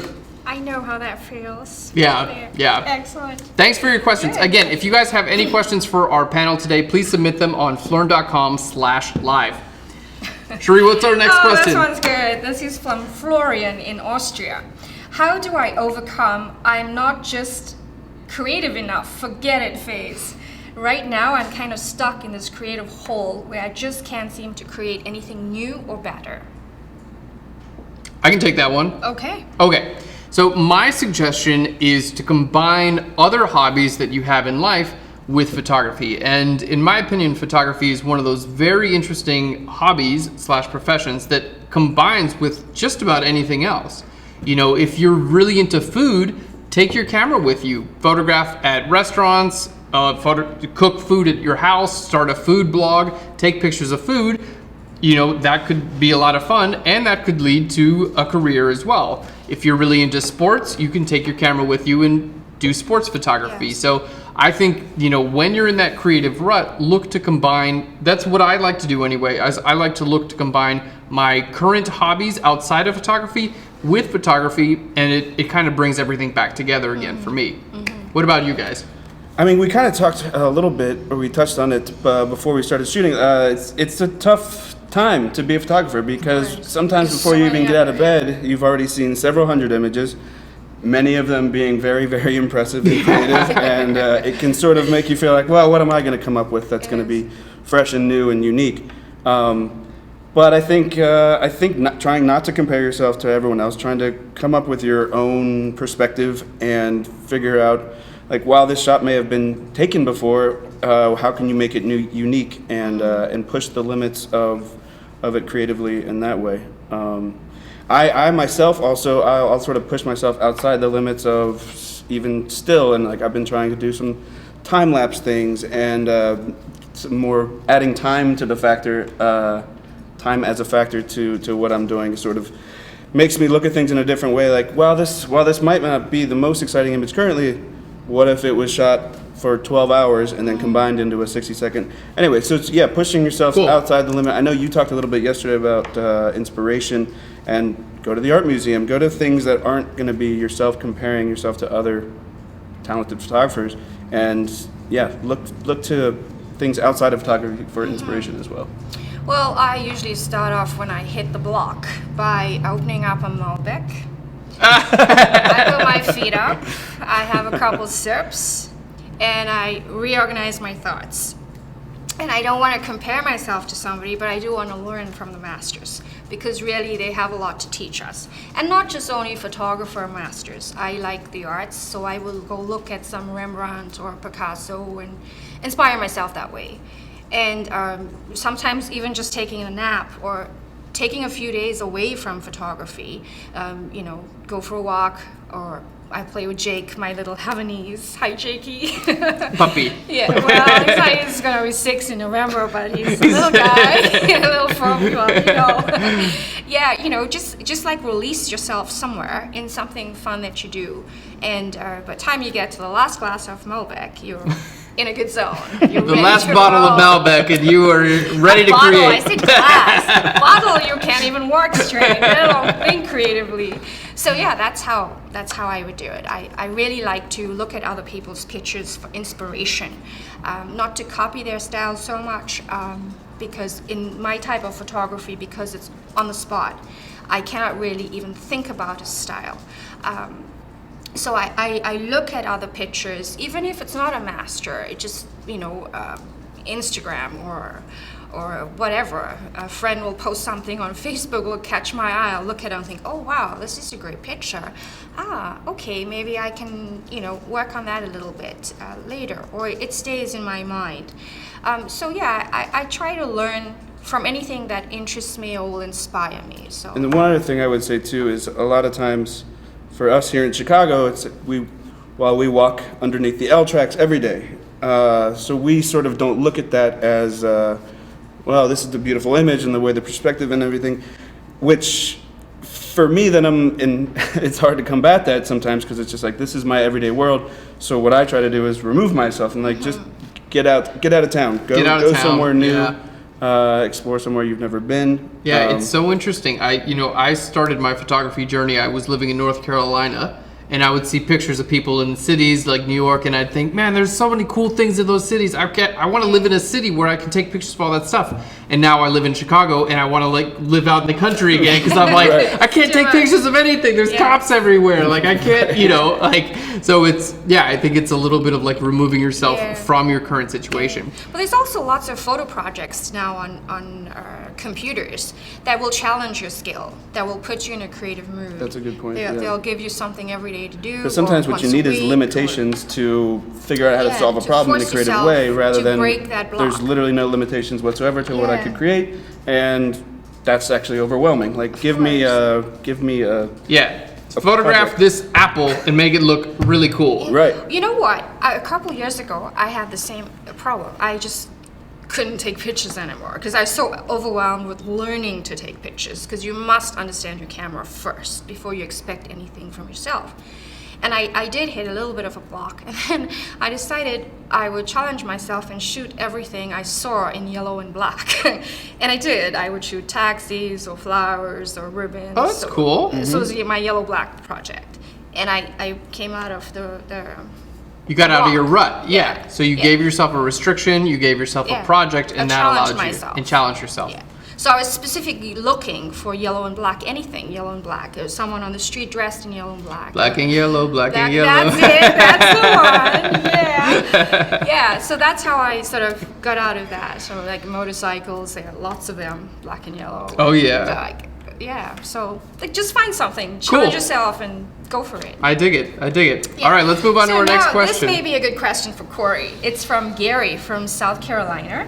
He says, my wife and I have been shooting for 8 years and started a photography business.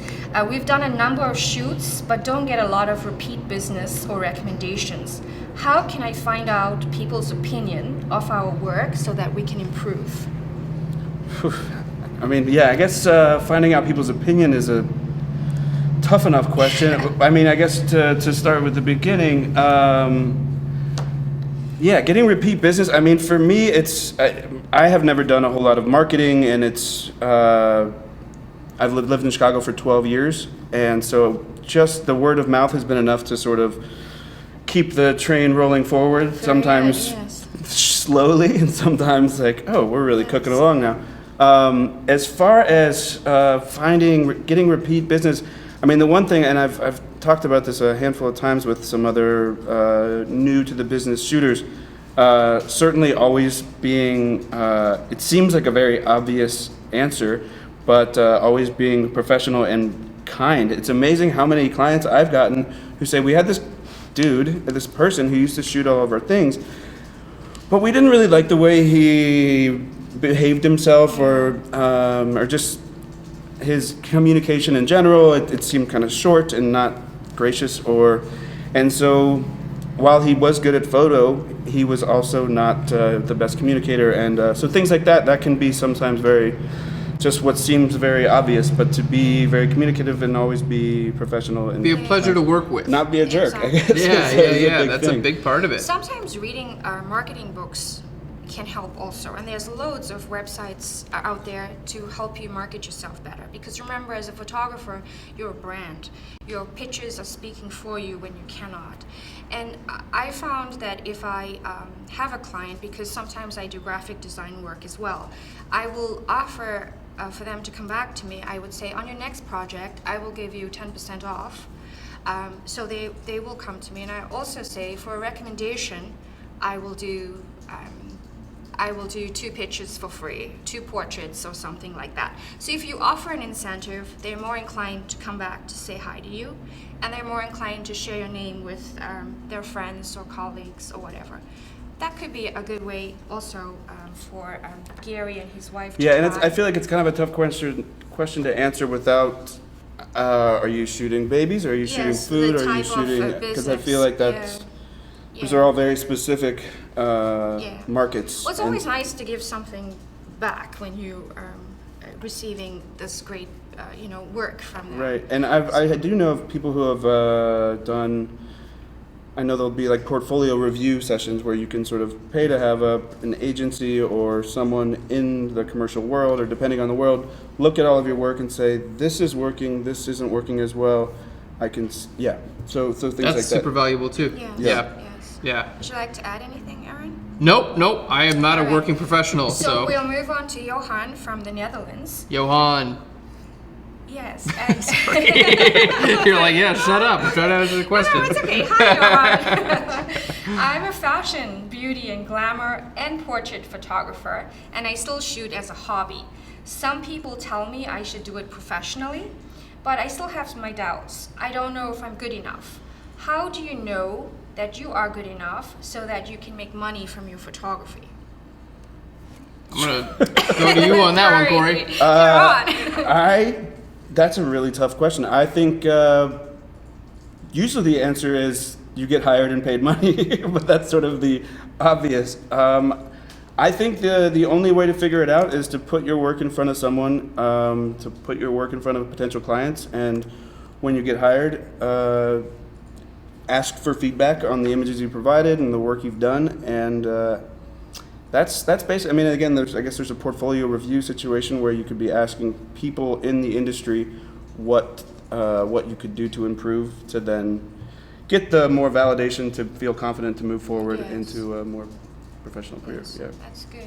Also, streamlining your type of photography, especially in commercial industry. A lot of people talk You about can't- that. You Yeah. cannot have your fingers in every cookie jar. Right. You need to find what you're really good at, zone in on it, and be your best at it. And It's unlike my photography, because Yeah. I can shoot anything and it's all right. I'm not dependent on it for income, so I'm not, in a corner for that. Sure. So yeah, I think if you specialize, you can market yourself in a more direct fashion, and that should bring you more work. And I agree with that entirely, and I'm the complete opposite story of that. In that, I know, it all sounds good in work. Right. Here we in lose that, them. yeah, one It's day I might be time. shooting architecture, one day I might be shooting artist portraits for some musicians, one day I might be shooting food, or photographing an event here and there. While I do try to hone in my particular niche, I guess. It's also, when it's your only source of income, you also have to take the jobs as they come, Yes. and I actually really enjoy it because it's never going to be the same thing twice, or your days are going to be changed up. One day I might be traveling somewhere to take photos for this company, and then another day I might just be in the studio doing headshots. Great. The next day I'm at a restaurant taking photos of food and then eating it afterwards. So know. We have such great jobs, don't we? not bad. Every day is It's not bad. different. It's so cool. Yeah, I guess I do want to add one more thing. And when I first took the leap to quit my job and pursue creative, my creative passion, photography, Photoshop, I wound up pursuing it through education, but still photography and Photoshop. At that point, it was kind of like I didn't have a choice. Like I really stopped wanting to go to work. Like I didn't want a job anymore. I was trying to figure out everything I could do to not have a job anymore. Right. And Corey, it sounds like you were trying to get out of your job. Right. You were like not enjoying being there.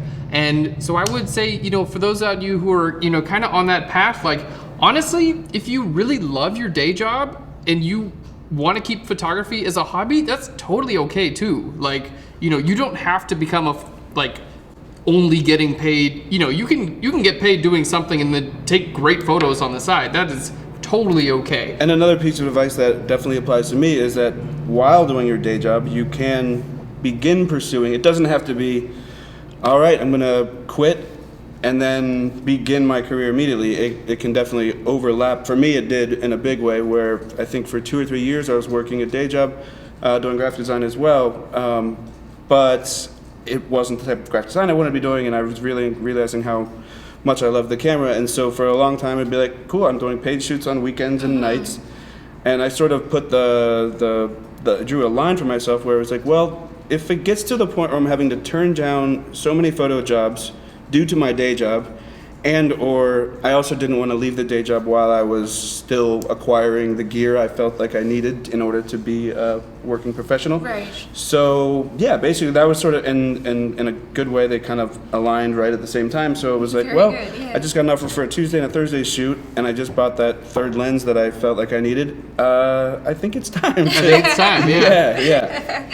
Oh, fantastic. So we kind of answered this a little bit earlier in yesterday's session and today, but we have a question from Colin in London. Colin in London. Yes. He's asking about retouching. He says there seems to be a move away from retouching pictures. How do we all feel about that? Okay, well, I guess I can start this out. So on my side, I do work as a freelance retoucher. That's not like my primary mode of business, but I do work with retouching clients, and also I teach retouching through Flern. So I'm fairly well experienced as a retoucher, and I have noticed a big shift in our industry, and I think this shift is larger than our industry. I think this shift is just a cultural shift towards being more open-minded in general, and seeing that beauty exists in many different forms. Mm-hmm. And I think that, I can only speak to the culture in the United States because I haven't lived all around the world, but culturally here, I think we've been attached to one idea of beauty for a long, long time. Mm-hmm. And I think now we're in a really cool age where we're opening up and seeing beauty in other places and accepting that beauty. And I think a part of that also now we don't have to take this person and make them look like this. We don't have to try to make everyone fit this mold through retouching. Yes. We can accept this person for who they are. We can accept that person for who they are. They're beautiful just like they are. They're different, it's like ice cream. I like chocolate, I like vanilla, I like mint chocolate chip, I like pralines, I like it all, And so I'm glad to see that we're kind of like shifting into that world, and I think just the retouching trends are kind of following along with that. Yes. Oh, I'm with you on that too. I like to see people natural. Of course, you want that pimple to be removed, or a flyaway hair. What do you call them? Hair in your face. Hair in your face. Flyaway hairs. That's Mm-hmm. it. You want that gone so you can see them better. I do like natural pictures, and I think it just adds a little bit more interest because it's not a cookie cut photograph, because you don't have to be almost anorexic to make it to a magazine. You can be beautiful. And we don't want anyone having body issues. Exactly. And also as photographers and retouchers, it's our responsibility to not promote the idea of an unhealthy body image to future generations. Exactly. I would say that, we have it in our control. I mean, we'd obviously, we don't control all media, but we definitely play a part in what is seen as beautiful, and that plays a big part in young people's minds when they see what is beautiful and not beautiful, and when they compare themselves to those things. Right. So I think that we as photographers and as visual artists have a real responsibility to help younger generations not fall into those body dysmorphia traps, and the ideas that they're not good enough because they look this certain way or that certain way. Yes. Yeah, you feel the same too, Corey. Yeah, absolutely. Yeah, good. And it's funny to look back, even because I think you probably have had similar experiences where when you're first learning, you can just make all this stuff go away. You're first learning how to retouch, and then when I look back at my images from a couple years ago, I'm like, we really overdid that. I need so many Photoshop skills. I use them all in this picture. and maybe that's the cultural shift happening in my mind as well, and just realizing that seeing pores isn't so bad and imperfections can be cool too. Yes, that's good. Yeah. Well, it's nice to hear these comments from men. Because, when you're a female, you have to be a certain way to be attractive. And it's really nice to hear that from you gentlemen, so thank you. Certainly. So Elizabeth from Canada asks, with zoom lenses, I sometimes get lens flares. Could you please tell me how to avoid lens flares with lenses like the Canon 2470, for example? Yeah, for sure. So two big things you can do. One is to use your lens hood that probably comes with your lens. Now, if that isn't enough, sometimes I'll just put my hand right on the side of my lens, so it's like slightly, it's not going to be in frame, just slightly outside of there. And I mean, really, you just get lens flares when your light source is kind of like coming directly into your lens. Exactly. So if you can change your angle slightly, or you can put something in the way, then you got a pretty good chance of blocking that lens flare in camera, which, as we've seen, they're pretty tough to remove in post-production. I struggled with one yesterday. So yeah, if you can reduce that in camera, go for it.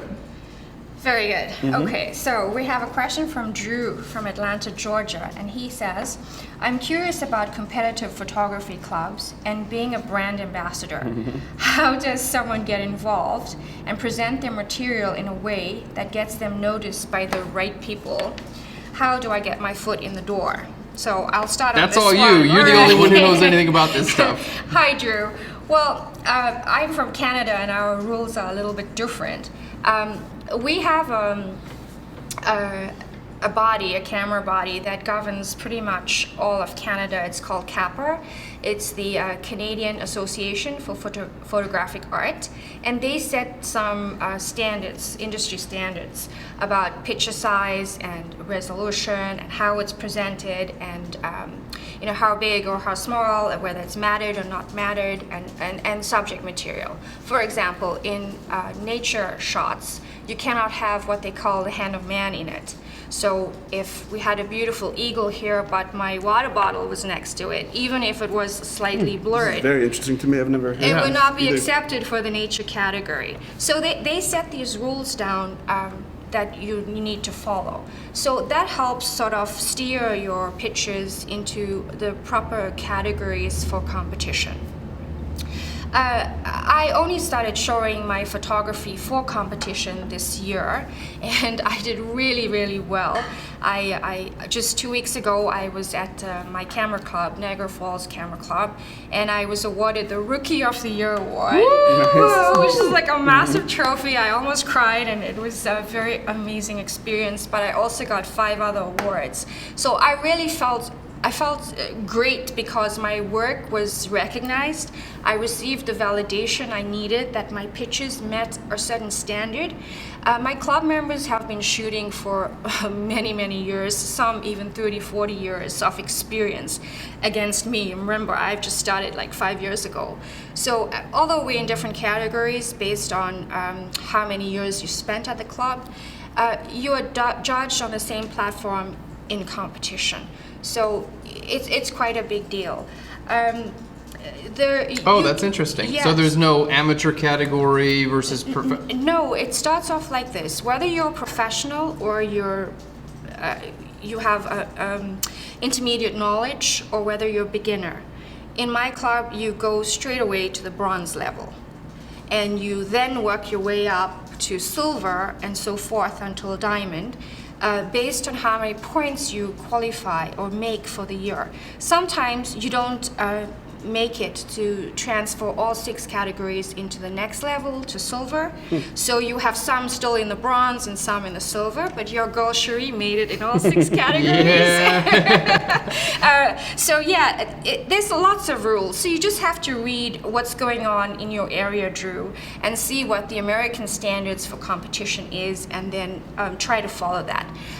How to get involved in competition, I highly recommend joining a club, a local club, and go out to a couple meetings. Everyone there is really friendly. They want to help you. They share ideas. You go on outings. You get a chance to bounce ideas. If you're a beginner and you're not sure how to do something, they're a wealth of knowledge. And everyone wants to help everyone do better, because in competition, there are many, many awards that is given to your club as a group. So when you were at Can-Am, our club got a beautiful trophy, but we got this, I think the last time it was brought home was in 1961. And so that award was a group award. All the members in the club contributed pictures, and then it was averaged, and we brought the trophy home. So, you know, they want to help you be better. They're not going to say, oh, no, we're competing against each other, I'm not going to help you. Because they also need your scores, so they will provide that kind of support. So definitely our club is great, especially to build that confidence, knowledge, and to get your pictures out there. And just see what's going on here in the US. I'm not sure if it's the same rules, but you know, you can find out. I think it's the American Photographic Association, APA, that sets the rules for the United States. And best of luck, and let us know how you do. So my question for you is, Yes. because when I was in Niagara Falls, I noticed that many of the photographs were printed. Yes. So we have 3 categories. We have print black and white, monochrome. We have print color, and then we have a digital segment. Okay. So some clubs let you submit for digital as well as print the same picture, but our club doesn't. So you get to actually take 4 prints to your competition, and you submit 2 digital each month. That's judged. And then those scores sort of add up and average out to the end of the year to see if you actually make it to the next level. So yeah, it's pretty cool. It's pretty cool. Yeah, so you get experience with both digital as well as print production. But in the club before this, because I lived downtown Toronto before I moved to Niagara Falls, and I belonged to the Brampton Photo Club there. And they were focused on audiovisual presentations. So you had to put your pictures into a slideshow and add music to it. So you were also getting that bit of training. So because now everyone likes to see emotion, they like GIFs better than JPEGs, you know. So that was good training too, and it's more fun because you're relaxing and you're going through that whole story, and it's nice music, and you know, there's transitions to help you go to the next picture. It's not just flashing in your face. So you learn those techniques as well. So, yeah. Cool. Super cool. Excellent. So our next question is from Peter in Florida. What is the appropriate time to use a polarizing filter? Do you use polarizing filters? Very seldom. Very seldom. Me too, very seldom. So I wanted to make a tutorial on how to use a polarizing filter. So I went out and bought one, and basically a polarizing filter will basically it will reduce the amount of glare that will come into your camera. So if you're photographing through water, let's say you want to see a fish in the water, but there's a reflection on the top of the water, a polarizing filter can actually help with that reflection, and it does that by polarizing light. So it basically changes the directionality of some types of light, and most of those types of light are visible in reflection. So if you don't want to see a reflection, actually this would help with car photography. We talked about that earlier. Yes. In a car, you can use polarizing filters. They will also help with reflections in water. They help with sky. Sometimes you can make a sky look more blue. It depends on the angle that you're viewing the sky. I believe you have to look at it 180 degrees away from the sun in order for a polarizing filter to work. Most polarizing filters can be rotated, so you can direct the light in different directions. There are circular polarizers, and a good friend of mine is a very well-established product photographer, and he uses polarizing gels on his lights that polarize the light in one direction, and then he uses a polarizing filter on his camera that polarizes in another direction. So he's able to photograph products that are highly reflective and not reflect his lights. Because of the polarizing gel that's on his lights and on his camera, he's able to bounce the light in a different way and do some crazy stuff. Yeah. Yeah. But the controversy about using a filter, polarizing or ND or any other kind of filter, is you spend several $1,000s sometimes on an amazing lens, and a filter costs $300 or $400. And the argument is, why would you put a cheap glass in front of the most expensive glass, and then you're losing that benefit of having this amazing lens? So I really like the idea of using filters on your lights instead of contaminating their lens. The light But, that's coming into the camera. Yeah, I think it's personal preference now, but this is a hot topic for discussion too. In your club, it's pretty hot Well, topic. not in my club, but in the community. Okay. You know, whether or not to attach a cheap filter glass to an expensive lens. That our Nikon lenses are the most expensive. I think is $30,000. Yeah, it's crazy. And then you're gonna put a $300 glass on top of that. Something doesn't match there. Okay, so using their filter gels and things like that away from your camera will help get you that effect. Yeah, I think And your lens is intact. then I think the only time where it really becomes super necessary and this isn't polarizing, but when you're talking about like neutral density filters, where if you want to try to do a long exposure at You noon need them. on a sunny day, Yes. You need you're going to You need to need stack them. a few of You need those. them. And so there are definitely Yes. moments where it's They just may work, the only yes. the only possible ability to achieve Yes. a certain thing is with the Yeah. filter. Yeah, and starting off, I was recommended that I put a UV haze filter on my lens, and the idea was not necessarily that it would really improve my image quality, but that if I dropped my lens, that the filter would break and Yes, not the glass exactly. on my camera. Yes. There's a lot of controversy Like a case about for your this. phone or something. Yeah, Yeah, something yeah. like that. Yeah. So that's But also sorry to cut you off, but pick the right time of day to shoot those long exposures is really crucial. Right. You know, not to put in too much light. You want to wait for the golden hour or something like that, and then you don't need that cheap filter on your great lens. we have a purist in our midst. I love my stuff. So Johan from the Netherlands asks, can you tell us a bit about how to best approach models for a photo shoot, and how do you work with them? Some tips and tricks. I feel like you guys maybe shoot models even more frequently than. Yeah, I photograph a lot of models actually. Okay, so a couple of tips.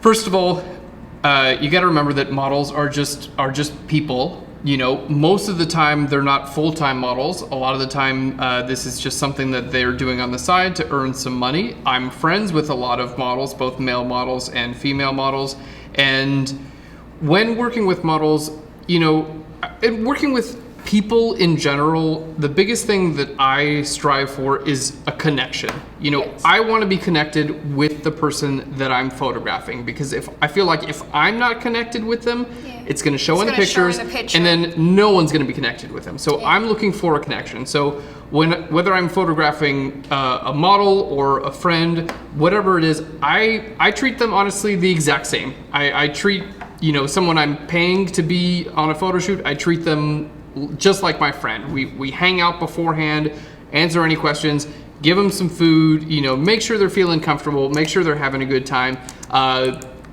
Make sure you know their name, make sure they know your name, make sure, you know, like I would never just be like, hey, you model over here, come do, like, no way. Like, learn their name, talk to them like they're a person, and, you know, and you know, approach this as in a relaxed manner. Now, I've hired models off of Craigslist. I've hired models that were friends of friends. I've hired models through really expensive agencies. And, you know, by and large, one of the big advantages of hiring a model is that you hope that that person's going to show up on set and they're going to be ready to go. They're going to know what they're doing. They're going to approach it with a professional mindset, and they're there to get the job done, just like I'm there to get the job done. You know, I've worked with a few people in the past who maybe they show up a little bit late, maybe they just weren't into it, and I've paid people good money who weren't into it either. You know, it's a little bit of a crapshoot. You know, you never really know. But on my end, I want to be super communicative. I want to let them know that, you know, we can have a conversation, we can hang out, we're going to work together. You know, this is going to be an enjoyable experience for you and me. You know, no one's going to be treated in a way that they wouldn't want to be treated. And I'm taking pictures of you with your permission, and my goal is for you to like these pictures too. So that's generally how I work with models. And then if the model does belong to an agency, all the booking and payment and communication just usually goes through the agency. Do you find that you need to explain what you expect before you start your shoot, or when they're ready for the shoot, you're telling them what to do? Yeah. Or you give them a fairly detailed outline so you're not spending too much by the hour paying them to get the shot? Yeah, well, okay, so a lot of the time when I'm hiring a model, a lot of the time I'm also hiring a hairstylist and or a makeup artist and or a clothing stylist, right? So all those people need time to get their job done. Yes. So if I have a model who's going to be in hair and makeup for an hour, which is totally common, I'll let them get started, let them get settled. I've got a great team of people that I work with who are going to like help them, feel at ease. And then I'll just kind of come up and say, hey, I'm Aaron. I'm going to be taking some pictures today. Let me tell you about what we're doing today. Right. I'll show them some reference images, so they know what we're doing. And what's expected of yeah, them, what's expected. Like, hang out, grab some food. We're not shooting for another hour or so. If you got any questions, let me know. Here's where the bathroom is. Just, normal conversation stuff. Yeah. If I'm going for something that's a little bit more dramatic, where like I need something out of a person, most of the time that comes in before I'll book that person. Yes. We have a shoot coming up pretty soon. We're photographing a friend of mine's. She makes jewelry, beautiful jewelry, and we want diverse subjects for this. So we're searching for people with many different skin tones, and also with a very real sense of personal style. Right. So that's what we want to take. That's what we want to show in the images. Yeah. So we're searching out people who already have that. Yes. And when they show up on the day of the shoot, we're just like, you're already a badass. Just be yourself. Yes. I'm just here to like, Yeah. I'm here to take pictures of you. Be yourself. We're gonna get some great pictures of you. This is not a situation where I want to publish pictures that you're happy with. Yes. Just as much as I am. natural looking pictures Right. too. Exactly, Yes, even exactly. though they're surreal. Yeah. Exactly. So that's So- my experience, and Very good. yeah, sorry. No, sorry. I'm sorry. I'm so sorry. So we're almost coming up to the close of the segment, but we're going to take this last question because it's one of my hot topics right now. Oh, boy. I am discussing this with everyone I meet. So I'll be very interested to see what you guys have to say too. And it's a question that comes from Matt in Wisconsin. Matt says he's wondering if it's considered unprofessional or unnecessary to add a watermark to his photographs for social media. I haven't done it in a while. I think my general outlook on it has been the photos aren't going to be super high resolution for someone to screen cap or screenshot on the computer from social media. The likelihood that they'll be able to use it for a commercial purpose is not high, but I know like you said, it is it's a pretty even split among Yes. other photographers about whether or not watermarks should be used. I personally haven't been using them for a bit. Yeah. Okay, so my perspective on watermarks is I think it has to do with the style of my photography. So I would say that most of my photographs are relatively unique. Yes. Okay, they're a lot of them are conceptual based photographs where they won't easily get lost in the mix. If that's it. Yes. If I was photographing insects, and I love insects. I actually have photographs of insects, but if I was photographing just insects in nature, right? And I was concerned with protecting my intellectual property, I think I would be more inclined to watermark those photographs because not to say they get lost in the mix, but I feel like that sort of thing can get stolen like really, really easily. Whereas like a picture of mine I actually have had many pictures stolen. Yes. I will say that. I've had many, many pictures stolen, and we've had we've had many tutorials stolen. There's an entire company that tries to sell DVDs of our tutorials. It's pretty hilarious. So I've had a lot of things stolen, and my usual reaction is like, oh, yeah, they stole that image. Am I going to go after this person legally and if I did decide to go after an individual legally, how difficult would it be for me to prove that that was my image? And because of the images that I take, I feel like it would not be difficult at all. Of course. Well, It right. would and be you could show that incredibly 100 obvious. frames before, you know, Yeah. they've only got the one image, and you could be like, Yes. here was 98, 99. Exactly. It's going to be incredibly obvious your that I metadata own that is image. copyrighted. Yeah, it's going to be incredibly obvious. Yes. Now, again, if I was just photographing insects, it might be a little bit more difficult for me to prove that that was my photograph. Okay. What's your take All take right, on it? guys, ready for it? So I believe when you take a photograph, you're making art. And I'm yet to see a Monet that hasn't been signed.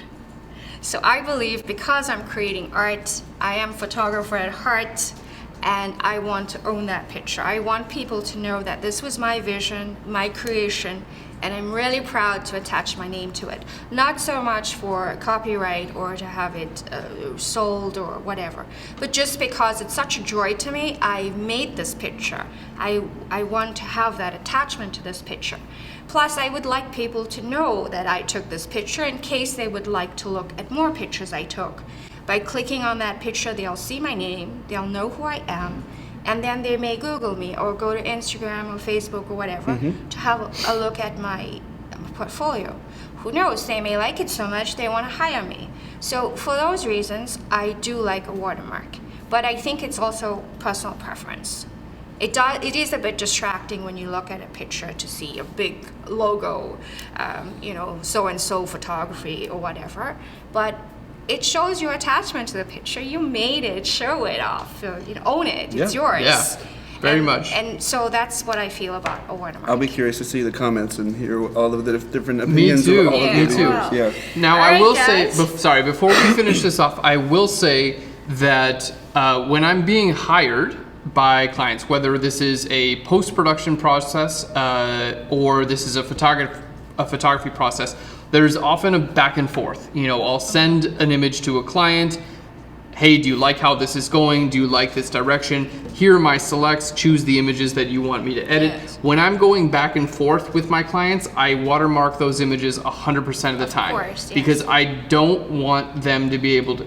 First of all, I don't send them the high resolution files until they've paid me in full. Of course. Okay, so I'll send them images that are 800 pixels in width, right? I'll put a giant watermark on the photo, super low opacity, Yes. just to make sure that I've heard a lot of stories where photographer friends of mine will send an image to their clients as like, here are my selects or proofs. The client won't pay them, and then they'll use their images anyway. So if you're in that conversation with your client, I 100% recommend sending, you know, with a Watermark. big watermark on there. Don't send full-size images until they paid you in full, and you know, and just explain. Yeah, these are. You'll be getting watermarked images, and when your check clears, you'll be getting the full-size images. Exactly. I think that's totally appropriate, That's and fair I enough. have yet to work with anyone who's said Offended or anything. No, Yeah. no. Everyone's like, yep, that makes total sense. You're protecting yourself. Very good. So it was a great session. Corey, Yeah. we're so happy you could join Yeah, me us. too. yeah, Thank thank you for you having so me. much. Well, everyone, thank you so much for joining us at home and from around the world. We are going to be broadcasting live tomorrow as well, from noon to 2 and from 4 to 6 Central Standard Time. This is going to be open to everyone all around the world. If you have questions for us, please submit them to flern.com/live. We are also running a sale during our live broadcast, so you can go to flern.com/live. There's a sale banner there. You can save 30% off our Flern Pro subscriptions and anything else. So Cherie's going to be joining me in the studio tomorrow. We may Yes. see Corey again on Thursday. Correct. Thank you so much for watching. I do want to say that this coming Thursday and Friday, we're going to be broadcasting live at the same times. Those are just for our Flern Pro subscribers. So if So you've click been... on that banner. And Click join on that us. banner. If you've been on the fence now for a while, this is the perfect time to join because there's a discount going on right now, and Thursday and Friday are exclusive Q&A for Pro subscribers, meaning there's a much higher chance of getting your question answered here on Flern Live. Thank you so much. Thank you, What a Aaron. pleasure. Thank you so thank you much for very joining much. me in the Thank Flern you. Studios. Thank You so guys are much. wonderful. Well done. Thank you so much to everyone at home. Let's roll the credits. Yay. Wish I had the stack of papers to sort of Yeah. Yeah. newscaster thing. Should I use my phone?